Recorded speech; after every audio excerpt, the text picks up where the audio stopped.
Good afternoon and welcome to another inReach Field Experience webinar. Today we're going to be reviewing our inReach Best Practices Checklist. Before we get started, I'd like to introduce myself. My name's Chip Noble. I'm a product manager here at Garmin. I'm an avid outdoorsman and a planner of adventures. For those of you who have been with us for our webinar series for a while, this picture is from my climb a couple of years ago on Long's Peak out in Colorado, and it's significant today because that was actually our first webinar, was putting together all the planning information for going out to do that hike and that climb. I talked about how I would use the inReach device, the EarthMate app, and the Explore website. And so we did our first webinar all about the Long's Peak hike, and then our second webinar was how I brought all that information, the tracking data and everything back from Long's Peak and shared that. So that was a fun adventure and a nice picture because today we are going to be talking about, there we go, about inReach best practices. And so we broke our discussion for today into some sections, and actually I got ahead of myself. Before I get further, for those of you that are interested, you can actually download the deck that I'm about to go through in a PDF form, and you can find that in the handouts section of the GoToWebinar that we're all using. So check that out. And then I also wanted to let everyone know that we'll be recording this webinar, and it will be available on Garmin's YouTube channel as well as on our support site, and we'll have a slide a little bit later giving you more detail on how to find these webinars once they've been recorded. And lastly, I wanted to make sure we're going to move quickly through the content that I have to present, and we're going to open things up for questions. That's my favorite part of these webinars, is hearing great questions from all of you, and I will do my best to answer them. So if you have a question, there's a question section in GoToWebinar. Type that in there, and our team will review those, and we'll read the questions and answer them. So looking at today's topic for inReach best practices, we've broken that into 4 different categories, parts, phases of the trip. And the first one we're going to talk about is what you do before you actually go on your trip, and that's about preparing, getting your inReach device ready, using the Explore website to get everything squared away while you're still at your home. Then we're going to look at what you do when you're on your trip, how you can set yourself up to be successful, the device use, the app use, how you interact with your friends and family, all of those pieces. We will spend some time talking about the potential. Obviously, we've all purchased our inReach devices because of their SOS capabilities. Messaging, we want to make sure that everyone knows the best practices for helping GEO search and rescue, the search and rescue group that will come out to help them and aid them in that rescue. And then at the end, we're going to talk about what to do when your trip is over. There, we have some tips, some best practices for those final steps just before you finish your trip, letting people know you're done, making sure all your data uploads, that sort of thing. So we'll walk through these different really phases of your adventure, and we're also going to bring some additional detail, not specifically around the technology, but generally for trip planning. We have an outing club that we have in the Garmin Yarmouth office in particular here in Maine. And so we talk a lot about trip planning and the necessary things to make sure that you have communicated well with the group, communicated with people that are following along, making sure you're well prepared for your trip. So we'll talk about some of those details as well. So in that first section, that the activities to do before you go on your trip, really we wanted to look at the Explore website. Obviously the inReach satellite communication device does have some setup that needs to happen before you go out. So we want to make sure that you confirm that your account is accurate, everything's up to date. There are a few things that we want to look at. In particular, making sure that your inReach device is active, has an active satellite subscription one of the things about all of the inReach models is that they do require an active subscription for messaging, tracking, and SOS. You can check on the status of that by going to the Explore site, looking in the plans and devices section, and looking at your subscription to make sure that that you have an active subscription for your device. There are some additional things we want to do. You want to check your contact information. This is how GEOS search and rescue, GEOS emergency response will, they monitor the message traffic from the device. And so if you declare an SOS, they will get your message and they'll look at your account. So you want to make sure that you have the correct contact information here, your cell phone number, your home number. They will try to reach out to you there. They'll also respond, obviously, to your inReach message. But make sure that information is up to date. Also make sure that your emergency contacts are up to date. This is very important because when GEOS receives that message, they will reach out to you as the device user, but they will also reach out to your emergency contact. So for myself, I have my wife and I have my mom as a contact. So if I should declare an SOS, they'll contact my wife and she can provide additional detail that she might even be able to tell them because I have planned my adventure carefully and I've shared that with her before I left. She could give them some extra detail that they could then communicate to the local area search and rescue. So review your emergency contacts. And the last piece that we wanted to point out in the account section is making sure to update your emergency notes. This is a very useful field for GEOS because this is where I could go in and put some extra detail for myself. I have typo negative blood, so I would put that in here. If I had a medical emergency and they saw that, they may communicate that to search and rescue so that they know ahead of time in case there are any health implications. Maybe it's an allergy, maybe it's something that you wanted them to know about. So update your personal contact information, your emergency contacts, take advantage of the emergency notes, and generally confirm that you have your subscription active and ready to go. So then we can check the box on this part of our checklist, and then moving on from here, beyond those core pieces that we just talked about, there's some additional things that you can do, that you can set up on the Explore website to make sure you have a good experience. And one of those is to review your preset and quick text messages. We've had several webinars in the past talking about core features and using the Explore system. So you can find more detail in some of our other webinars, but at a high level, a preset message is a message that you write ahead of time.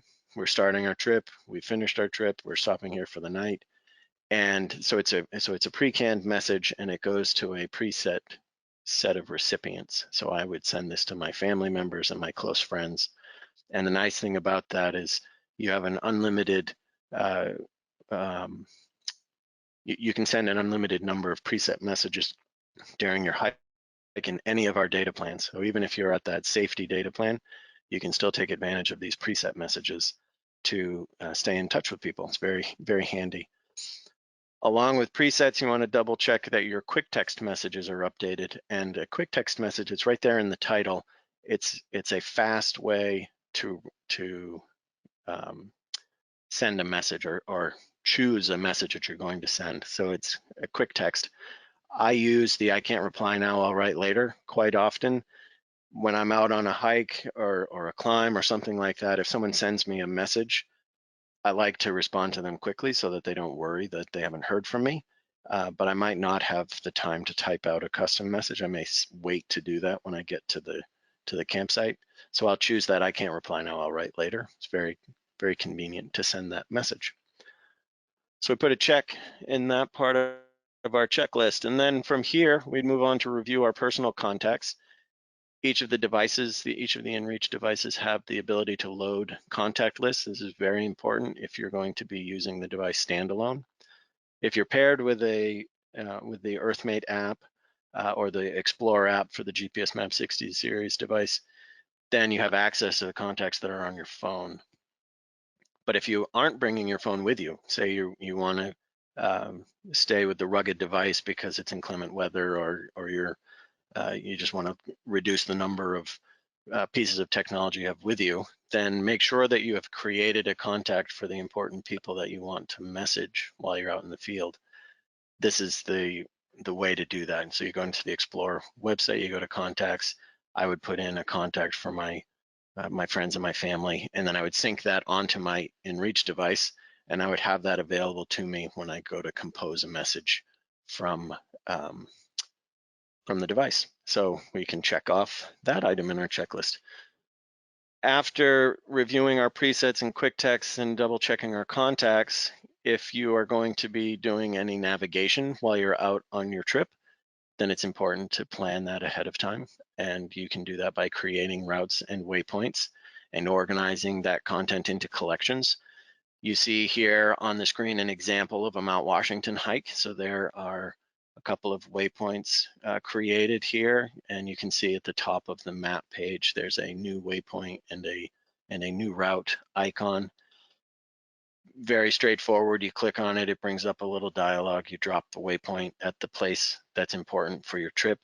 You see here the parking lot and the summit. Maybe you mark your campsite or your lunch spot, and then for route creation, you'll use a tool that allows you to do a multi-point direct route, and you tap on each of the nodes, the points in the route, and draw that out, and you have that available to you. And the last piece is the collections, and the collections are very handy because you can use them to organize your data. So you take the time to create your waypoints and your route for your Mount Washington hike. You can then select that content and put it into a Mount Washington collection. Makes it very easy to quickly view the information, move around the country where you've created all of your trip data, and then use that to sync the content down. It will sync into your Explore app as a collection, and it will also you'll be able to specify that it sync onto a device by collection. So setting up routes, waypoints, and collections, we'll check that off. From there, the last piece before your trip is your map share. And this is important. I talk a lot about map share in the different webinars because this is the main tool that your friends and family will use to communicate with you. If you want them to follow along during your trip, if you want them to see a map that shows your location, the breadcrumb trail, that is on the map share link. And it's also where they can go to select you as a user and send you a message. So you can make your map share page available. You can post a link to it on Facebook so you can communicate this big event that you're doing, the collection that you've made visible on MapShare, and the fact that people can see your breadcrumb and send you a message. Put that out onto social media like Facebook, and then all of your friends can see it and follow along. There are controls. You can control whether someone can send you a message. You can control whether they can locate you. You can put a password on it. Lots of privacy controls for you, but I really like this feature because it lets me send a message and you actually address it to MapShare. And then I can, create a message journal of my hike, and I can make a note like stopped here for lunch, or great vista here with lots of photos, and put all that content into MapShare, and people that go to the site can read up on how my trip went. So make sure that you turn MapShare on and use that with your friends and family. From there, and then because that was kind of a quick move through Explore, but there are lots of other resources that you can use to get additional detail. One place is our support site, support.garmin.com. If you search for the Explore website, there are actually a lot of help topics for that. Our support team has done a great job making that content available. Webinars like the one you're listening to right now, and actually the webinar we previously did just last month, was very successful, popular one for inReach core features. And we talked a bit at that point in more detail on how to create routes, how to use MapShare. And you can find that on our support site, and the link for it is there, but it's very easy. Go to support.garmin.com and search for the device, and then search for the webinars, and you'll find them. And then the last piece, this is something we haven't talked a lot about, but it's very handy. our web team did a nice job of creating an inReach status page. And this is good because we want people to have confidence that the system is up and running, and but also give you visibility. So you can come to the Explore website. In the upper right-hand corner, you'll see this little dot, and a green dot that says all systems operational just lets you know that the site is up and running, and the messaging, traffic, everything is being delivered. There are no issues. So that's a good thing to check on. You know, before you have a big trip, you could take a look, or just when you're in the website looking at your plan data or reviewing data, you can check on the inReach status page. So some tips for Explore. So I talked about the Explore website. Now let's talk about the Explore app. We have, the apps. There are two apps that we're going to look at. So the app on your mobile device that works with your inReach. And in the previous webinar, we talked about one of the big questions customers have.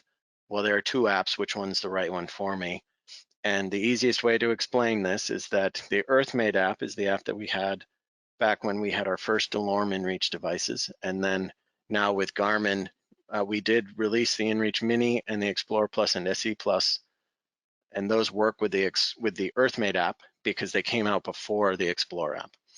When we released the GPS Map 66i, we released a new app called the Explorer app that works with that device and with the marine version of the 66i, which is the 86i. So that's the real differentiator. They have very similar functionality.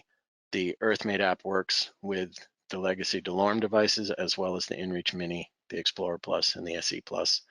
The Explore app works with the GPS Map 66i, 86i. They work with Android and Apple versions for both. And so just make sure that you download that. And then once you've downloaded it, as soon as you open the app, we walk you through the steps of logging in and pairing your inReach device with the app so that you can use the app as a remote control, really, to control all of the messaging, tracking, and SOS capabilities of the device. And put a check in that. And then before you head out, you will log into the app and make sure that all of the planning, any planning data you created on the Explore website has been synced down and into the Explore app. So you see here the collection for that Mount Washington hike. You also see this is a Trek Across Maine route in the Explore app. So just verify that any waypoints, tracks, routes, planning data is visible in the app. And then the last this is a very important piece, because both apps allow you to cache the map data to take it with you into the backcountry where you don't have access to Wi-Fi or cellular. You have to make sure you download it ahead of time. I've had some conversations with users. I've observed sometimes some frustration. If you forget to do that, then you could end up out on the hike and you have your topo map, but you may not have the nice aerial imagery that allows you to see the details about the trail that you might be trying to plan. So just make sure that you download those maps ahead of time, and you see both devices have access to the Topo North America, the aerial imagery, the quad sheets, and very useful. There's no one map for a trip. You can have multiple maps to get the best view for what you're trying to do with your hike. So download those maps. And then just this note here at the end, just to remind people that the Explore app is for the GPS Map series devices. So now that we have set up the Explore website and verified all of our account information and all of the configuration for the system, and we've got our app set up, we look at our device. And a very important first step for our device is to make sure that you have it fully charged before you leave, and make sure that you have synced your device with the Explore with the EarthMate or Explore apps. That sync step moves all of your planning data from the app down onto the device, and just an important step. And so there's more information inside the app to walk you through that sync process, but that's the first big step: charge it and sync it. From there, we want you to test the satellite subscription, make sure that everything is working correctly. We've talked in the past, particularly around best practices, about a homework assignment. I sometimes refer to a homework assignment. Go out on your back porch, turn on the device, run the test. That will send a message to the satellites. It will come back down to the device, and the test page will confirm that everything is working correctly. So we want you to run the test there. We want you to review how to use the basic inReach features. We want you to do your homework at the house while there's still time to ask a question, look something up on the website, practice, so that you're not realizing that you haven't tried out the messaging feature yet until you get into the backcountry. So there's a series of things we wanted to talk about. One was requesting a weather forecast. Very straightforward. Go to the weather page, request the forecast. There's some choices around basic and premium. But then fetch a weather forecast, test that out. Start and stop tracking. One of the important features of an inReach device is that it does send your location once every 10 minutes to a website, which can be viewed on the MapShare page. So start and stop tracking. Not necessarily to trigger an SOS, but to be familiar with how this works. We have a webinar recorded about SOS. It's actually the topic coming up for us in July. Is also we're going to cover SOS. But just be familiar. The SOS door on the side of the device. You open the door. You press and hold the SOS button. The SOS countdown timer appears. Once that happens, you have 20 seconds to choose to not send the SOS, but you've done everything that you need to declare. So familiarize yourself with where the button is, those kind of basic pieces. You could also practice navigating to a route or a waypoint. So you've done the work to plan your trip. You have that already. Now, perhaps as part of your homework assignment, you create a route that goes from your house around the block and back, and follow that. Become familiar with how the compass page looks. What do the info fields look like? Are there any configurations you want to change? Have you noticed the profile page on the 66i is very one of my favorite features, very powerful. Experiment with all of those things while you're practicing in the backyard. And then very important, but with each of the different devices, there are different approaches for composing messages. The screen with the inReach Mini is a vertically scrolling letter, number, and symbol list, and so familiarize yourself with how to do that. You're probably going to be using the app to send messages with a Mini, but just in case, be prepared. Make sure you know how to send a message with your 66i or your Explorer Plus. Again, back to that homework assignment. Go out for a walk around the neighborhood. Send a MapShare link to your family member or friend. Tell them to reply to you with the message. You reply to them. You can test out everything that you would use prior to getting into the backcountry. So we check that off.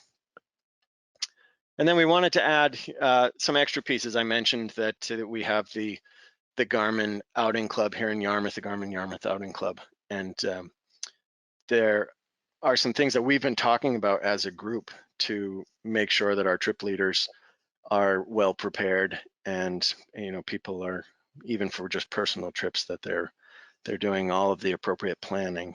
And so some categories for us to talk about: make sure that you have researched your trip location, make sure that you're familiar with the terrain that you're going to be going on and water conditions. If you're going out on the ocean or out on a particular river, check out those water conditions. Look at the expected weather conditions. The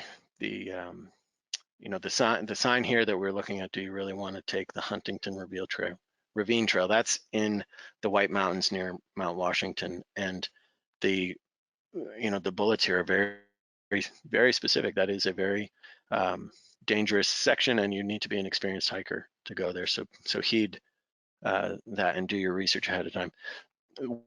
Weather, in particular for Mount Washington, the weather changes very quickly, so you want to make sure that you've looked to check your weather. And again, as I mentioned with the inReach device, make sure you know how to fetch a weather forecast.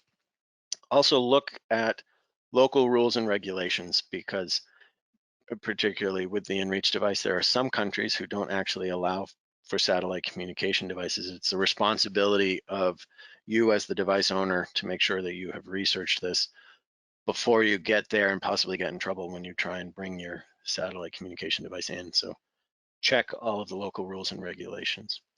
Um, and then you can check that off. We also wanted to talk about preparing your gear. This picture is from Lucy Bernard.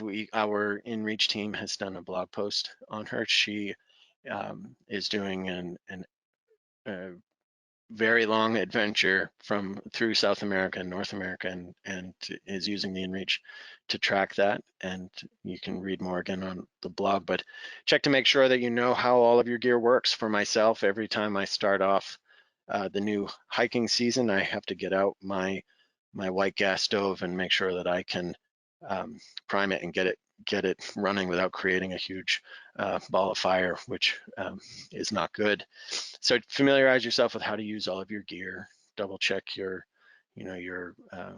water purification system and all of the different pieces. It's not just about the inReach technology, it's about being familiar with all of your gear.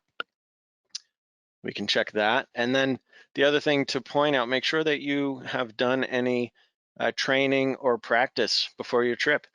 This picture is from a webinar we did previously about a training we did in the White Mountains for winter climbing. And so it's good to to brush up on your skills, and that might even include taking a class to familiarize yourself with everything from wilderness first aid to basic climbing techniques, or whatever your activity that you're passionate about, as well as making sure you're physically in shape and ready. When hiking season rolls around, I try to get out for more walks and jogs and things before I go straight into the White Mountains to try and climb. So training and practice for your trip, some things before you go.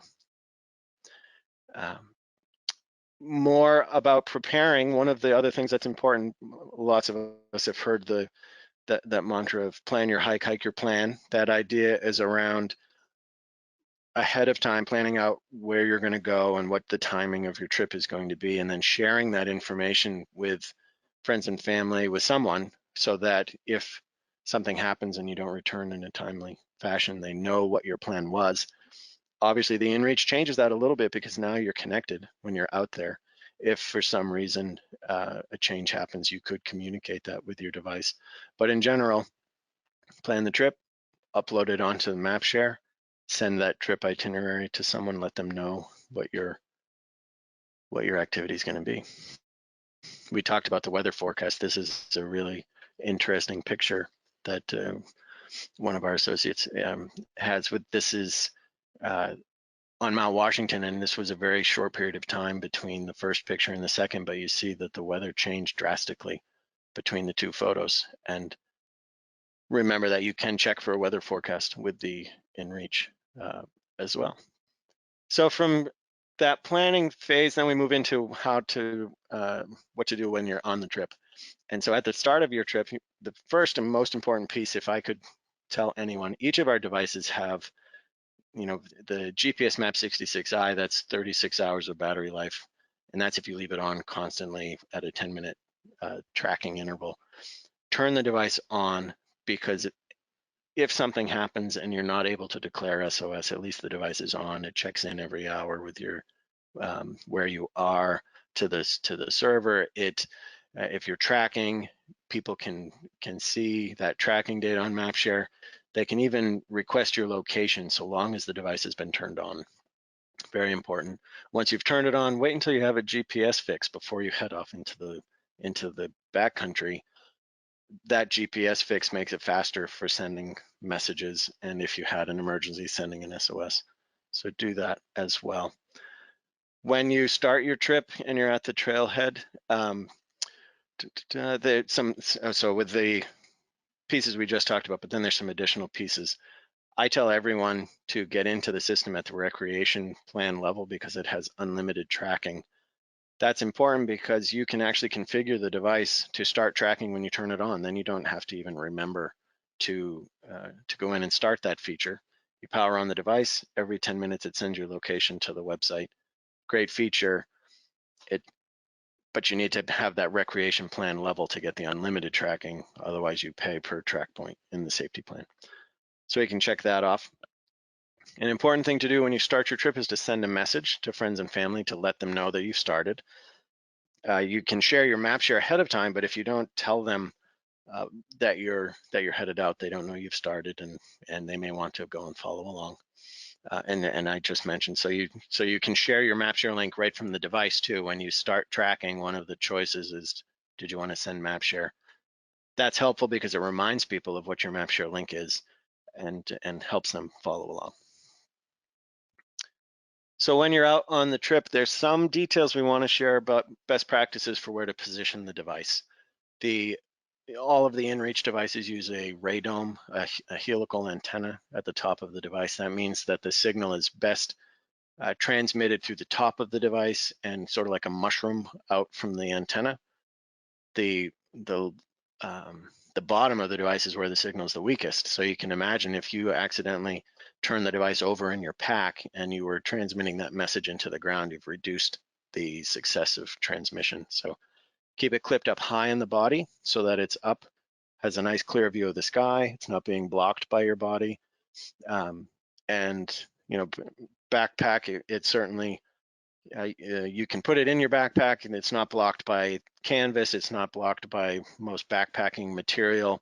You don't want to put it in something metal that will block the signal, but positioned up high in the body. Another point is to make sure you can reach the device if you have an emergency.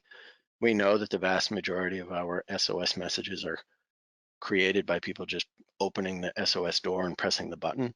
You can still trigger an SOS from your wearable, your paired Phoenix or Instinct watch. You can declare an SOS from your app, but having the device there in close proximity is how a lot of people declare their SOS messages.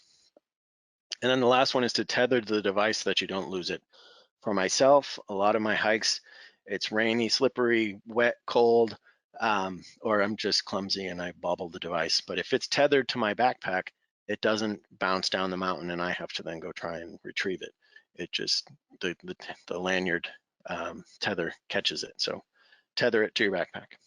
We can check those off for how we use the device during our trip. And then from here, there is a note, this last note is about how we queue messages. So if you want to have the device with a clear view of the sky, carry it with a clear view of the sky, but if for some reason you're in a dense tree cover in a canyon situation, something like that, you send a message, it will queue it, and it will try to send that message as soon as it can based on satellite availability.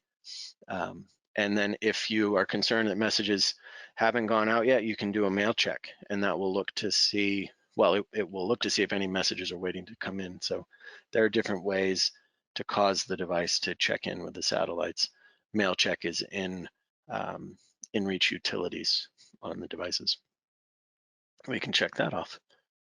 So then during your trip, one of the things that's important is to make sure you're communicating with friends and family. In particular, if something has changed, you've decided to take a different route, you're falling behind and you need to communicate that you're running late. You can use a custom message for that. If you're in the safety plan, you might choose to make one of your preset messages set to I'm starting, I'm ending, I'm running behind. Those kind of messages can be set up and they're included in all the data plans. Or you could choose a quick text message, and you see just some examples of those here. And then I had mentioned about using MapShare to journal your adventure. You could include that kind of information on your MapShare as well. So we can check that off. So we've talked about preparing. We've talked about how to best practices for when you're on your adventure. Should you find yourself in a situation where there's an SOS, there are some things we would like to share. In particular, we covered them in the beginning, but it's very important to keep your emergency contacts up to date. GEOS is going to use those contacts when they try and get additional detail about how things are going. You also want to make sure that you share your plan with those emergency contacts and really make sure that they understand that you have entered them as one of your emergency contacts, because they can communicate that information with GEOS should an emergency happen. In addition to that, some other things we wanted to share just in general are about SOS emergencies. Be sure that you're using the device responsibly. This is an important topic that comes up a lot with folks in the outdoor industry. There are a lot of opinions on satellite communication devices, SOS devices in particular. Remember, just in general, remember that where you go, if you have an emergency, then search and rescue is going to have to come to that same location to respond. So they will encounter the same conditions that you're experiencing. From there, be sure to use your best judgment when you're triggering an SOS. GEOS will receive your message and then they will use the available resources to provide assistance to you. It's not always, well, we'll need to send a helicopter. Oftentimes it could be, their first question to you is it a medical emergency? Is it an equipment failure? What has happened? And you can oftentimes prevent things from escalating to something more serious by reporting the first thing that you might need assistance with. Consider, you're on your truck and you're 20 miles into the backcountry on a 4x4 road and you have an equipment failure. You could contact GEOS and you could let them know what you're experiencing, rather than waiting and trying to hike out those 20 miles and perhaps, nightfall and temperature change, and then it turns into more of a health risk and medical situation. So don't be afraid to use the SOS capabilities to communicate with GEOS about what is happening. They will use the appropriate resources to try and provide assistance. And then remember that you can communicate with not only with GEOS, but you can also communicate with your contacts during an SOS. This is important because it allows you to share details. Remember, your emergency contact is going to receive notification from GEOS that an SOS has occurred. You could send details and put there, some peace of mind for your emergency contact as to what is happening. Provide that detail. We allow you to message not only search and rescue, but also personal contacts during an emergency. And the last note here is around the webinar that we did, again, with Emily Thompson from GEOS Search and Rescue, what happens when you trigger an SOS. You can see that on our support site, and we are also going to revisit that conversation with Emily. Some details about SOS. Then some additional details for SOS. Same kind of information as when you are sending casual messages. You also want to make sure that you keep your inReach device elevated with giving it a clear view of the sky. You want to make sure your message goes out as quick as possible and that any responses from GEOS come in. So keep that positioned high in your body, on your backpack, or in your hand even during the emergency. When you've initiated that SOS, they will reply to you. They'll ask for details. It's good if you can respond for you to send them additional details. That helps them in the process of communicating with search and rescue, letting them know if there's any special equipment they should bring or any details that they need to know about you in particular.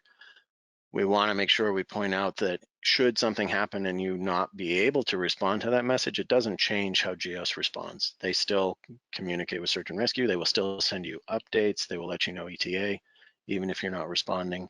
But it is helpful if you can communicate with them. The last note here, be sure that you stay, this is a basic, hunter safety courses and wilderness travel courses. They talk about if you have an emergency, stay where you are. If you get lost, stay where you are, don't wander. If you declare an SOS with your inReach device, that includes your location. So you have sent that to search and rescue and they are coming to that location. The device does update, tracking automatically updates when you move, but it's best to stay stationary if you can, unless you've been instructed by GEOS to move. So those are some details around what you should do for best practices during an SOS. This last piece that we're going to talk about is things to do after your trip. And the important piece right here, make sure when you finish your trip, let your friends and family know so that they don't expect to see further updates on your MapShare page. They know that you are preparing to turn your device off and head home. I've finished and heading home. Make sure that you stop tracking, and before you turn the device off, if there's any unsent messages, we will notify you and say, you have unsent messages. You can stop tracking and then set your device on the dash as you drive home, and it will continue to send any messages that were queued. So that's a good tip for people. Don't shut it off until all of the messages have gone out. And then if you are using the GPS map devices, those use activity recording, and it is nice if you go in and save your activity. That gives you a nice little file that has all of the track data from the hike that you did. So you can check that. Once you get back into cell phone range or back to your house and Wi-Fi, you can connect your inReach device to your EarthMate or Explore app, and it will sync that content up onto the Explore website so that you can use it for reviewing and see, and you may choose to modify your route or change some waypoints, or maybe add a waypoint about a particular scenic overlook that you enjoyed, add that to your collection. So you can review all of your trip information when you are finished. So that was the content that I had prepared for people about best practices with your inReach device. There are some additional resources we talk about each time. The Garmin Explore site, we're all familiar with explore.garmin.com. You can learn more there. Support.garmin.com is where you can go to read all of the great documentation that our support team has created. You can also see the webinars like we just went through here. And then my favorite is the Garmin blog. You can go there to read all about how different inReach users are taking advantage of all of the features of the inReach device, the Explore, the EarthMate app, and the website. So from here, hopefully Dana will join me and we will try and answer questions from everyone who has been listening in